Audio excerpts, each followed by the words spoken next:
fahruthuha birriyadati wa tahdhibil akhlaq. Nah, coba lihat. Hari ini orang membayangkan tasawuf itu cuma urusan melatih akhlak kepada makhluk. Mereka lupa akhlak kepada Khalik. Akhlak kepada Khalik. Jadi tahzibul akhlak ada dua. Akhlak tiga malah. Akhlak kepada dirimu, akhlak kepada sesamamu, lalu akhlak kepada Rabbmu. Tapi hari ini kita sering dengar tasawuf itu cuma sabar-sabar, ya, apalagi syukur, nerimo. Iya, itu benar. Cuma untuk sampai ke sana, kalau nggak dilatih nggak mungkin. Dan aqul lakum ya al-ikhwah, as-sabr al-mutlaq la yaqa'u ala sabirin illa bima'rifati al-mubli alaih. Orang itu nggak sampai kepada makom sabar yang mutlak kalau dia tidak mengenal siapa yang mengujinya. Oke? Jadi sabar ini juga ada dua, ada sabar mutlak, ada sabar nisbi. Sabar mutlak itu sabar ahli ma'rifat. Mereka kenal siapa yang cubit diri mereka. Mereka kenal siapa yang memberi musibah mereka. Kalau yang nyubit kekasih marah nggak? Sabar nggak? Minta lagi. Paham? Kalau yang membebani adalah kekasih, kapok nggak? Malah nanya, kok kamu nggak minta, Neng, gitu? Kok kamu nggak minta jajan? Malah kita bingung.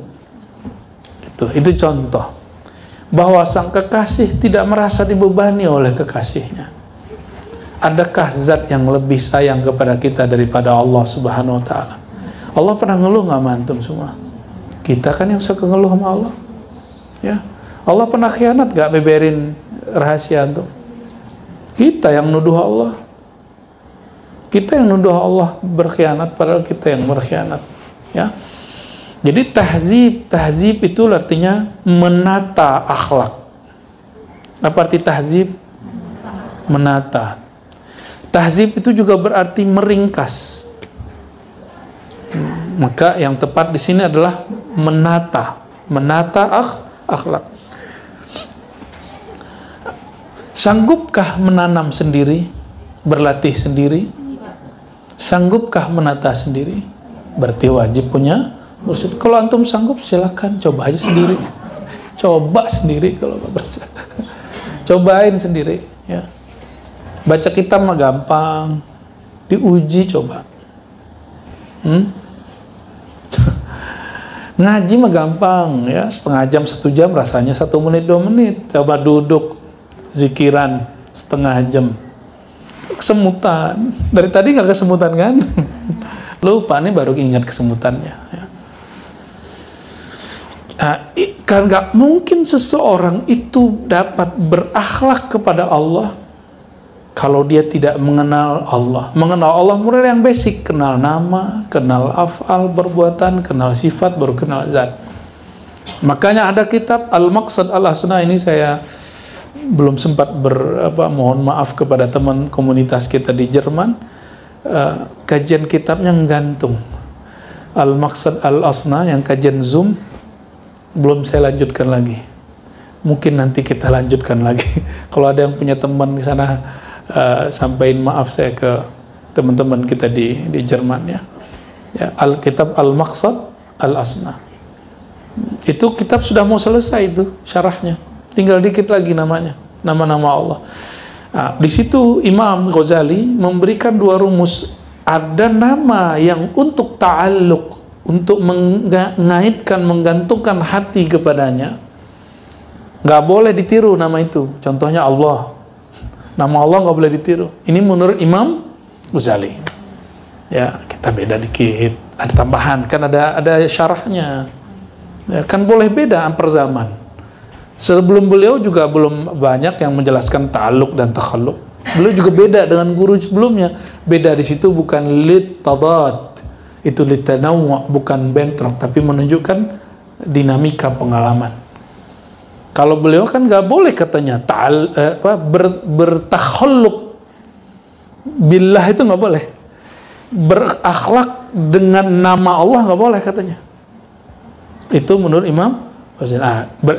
Ini bekas daripada ilmu kalam yang masih tersimpan dalam nafsiyah Imam Ghazali, dan itu normal dan itu bagus. Kalau beliau nggak begitu, jadinya kayak Ibnu Arabi. Karena Ibnu Arabi bagi beliau ta'alluq billah itu biasa. Makanya muncul ungkapan beliau al-wahdah al-mutlaqah. Beliau nggak pernah ngomong wahdatul wujud. Aqul lakum ayyuhal ikhwah, Ibn Arabi ma yaqulu abadan wahdatul wujud. Innama qal wahdah al-mutlaqah. Beliau nggak pernah ngomong wahdatul wujud, satu wujud, nggak. Beliau bilang cuma wujud mutlak.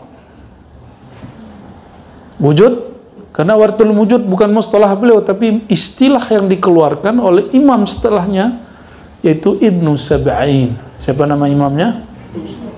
Nanti 2 bulan lagi terbit bukunya tentang Ibnu Arabi.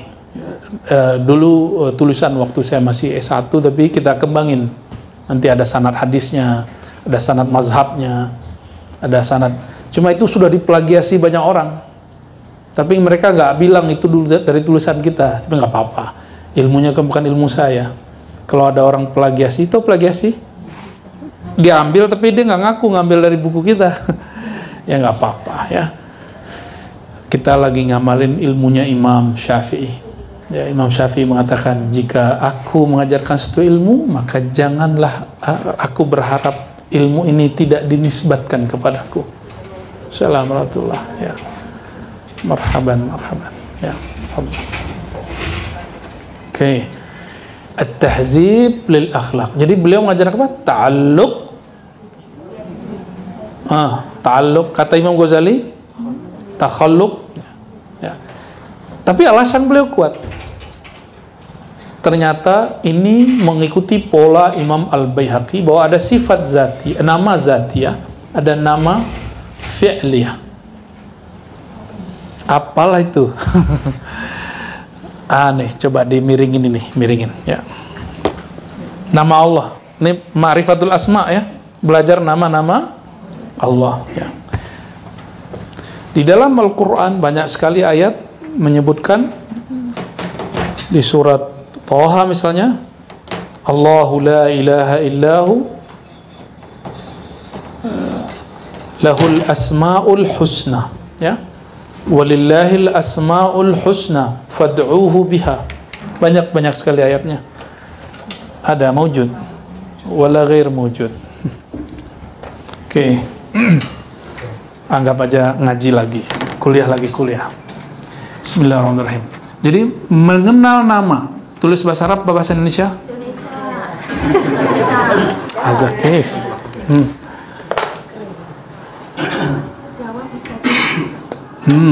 Fi indak mujud. Tes dulu. Ya, mumpung sekalian mengenalkan Dawami masih jomblo.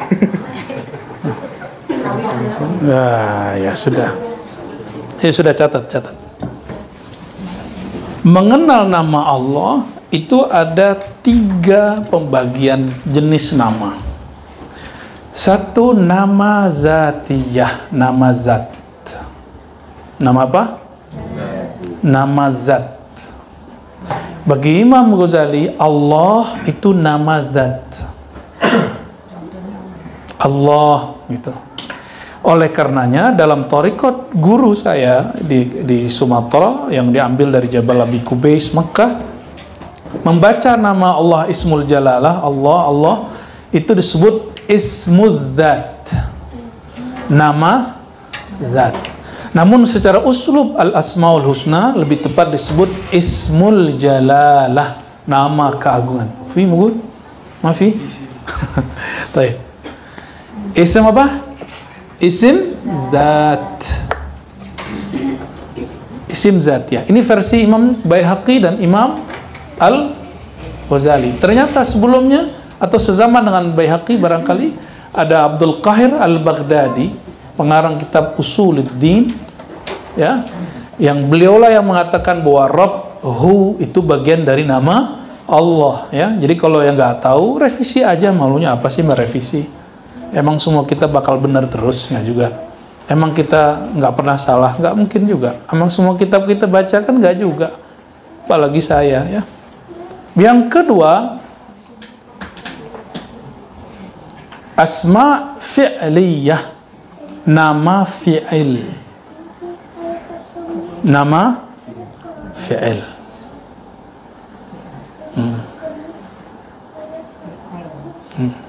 Itu aja dua lah, ya. Dua aja lah cukup. Jadi dua, ya, nama zat dan nama. Nah, ini versi mereka. Nama fi'il, Razzaq, maha memberi rezeki. Khaliq, Khalaq, maha mencipta. Al-Badi', yang mencipta tanpa perlu contoh dan konsep. Apalagi? Maka orang Al-Badi', dia yang mengajar, mencipta, membimbing, menulis tanpa perlu kerangka teori. Karena teorinya sudah diciptakan Allah. Itu Abdul Badi' namanya. Ya, mereka membahas Asmaul Husna. Jadi Asmaul Husna itu mereka bagi segitu. Nama zat, nama fi'il. Ya. Mau versi terbarunya nggak? Ya, udahlah segitu aja dulu. Ya. Ternyata nama zat itu ada nama zat yang terdapat di Al-Asmaul Husna, ada nama zat yang terdapat pada af'al perbuatan, ada nama zat yang terdapat di sifat Allah, ada nama zat pada zat Allah. Yang dibagi dalam Al-Quran sebenarnya semuanya, namun Allah sembunyikan dalam terang. Allah sembunyikan di lafaz-lafaz yang terang benderang itu, sehingga banyak orang yang tidak sadar di situ. Ya, gitu aja dulu. Tar pelan-pelan. Ya, saya bolehnya nyampe sampai segitu dulu. Ya, tar kapan lagi ditambahin lagi. Tapi ingat-ingat, gimana tadi kalimat terakhir? Nama zat itu tidak hanya lafaz Allah atau Ahad. Ada isim zat pada Asmaul Husna, ada isim zat pada fi'il Allah, ada isim zat pada sifat Allah, ada isim zat, nama zat pada zat. Kenapa? Allah itu tidak mungkin mengeluarkan semua rahasianya, jati dirinya. Kalau begitu gampang sekali. Ya, berarti Allah lebih mudah ditebak daripada alam semesta. Ya, gak menarik dong. Yang maha dicinta itu mesti misterius. Ya, cinta kita aja misterius, apalagi yang maha dicinta. Cinta di kolbuin aja misterius, apalagi Allah yang menitipkan rasa cinta itu. Maka wallahi ayuhal ikhwa, ma al mahabbatu fi qulubina illa wahia nuqtatun bal nisf nutqah, ya, nuqtah min nuri mahabbatillah. Jadi semua cinta di kolbu kita itu cuma paling setitik, setengah titik, atau 1/1000 titik dari percikan titik-titik yang Allah berikan dari nur mahabbah cintanya. Ya, ini yang bikin kita seneng sama orang, kita bersahabat sama orang, kita bersaudara. Jadi jangan kira cinta itu cuma lawan jenis, tapi ketika antum nyaman berguru, nyaman ini nyaman nggak punya teman samping-samping gitu? Nanti kita lihat minggu depan datang lagi nggak? Tapi ini sudah banyak ya, saya lihat sudah dari masa pandemi sampai hari ini yang bertahan banyak. Alhamdulillah, ini nikmat dari Allah, tandanya antum kepercik nurnya kenceng sekali. Ya. Dan nur itu ada an-nur az-zati, ada an-nur as-sifati, ada an-nur al-fi'li, ada an-nur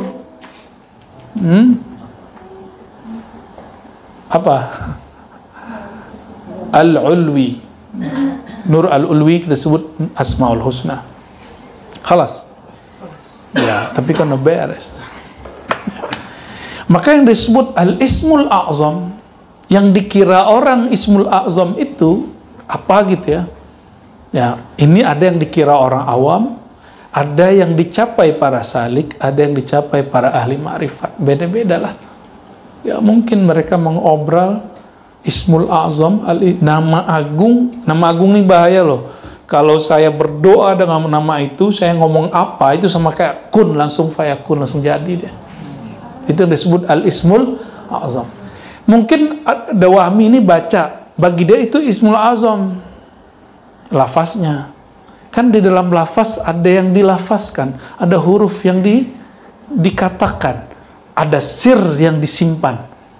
Nah, sirnya itu yang sebenarnya berkait dengan Al-Azam. Lafaz mah ya Hayyu Qayyum bisa jadi Ismul Azam. Yang beda itu sir di dalamnya itu. Ya. Taib.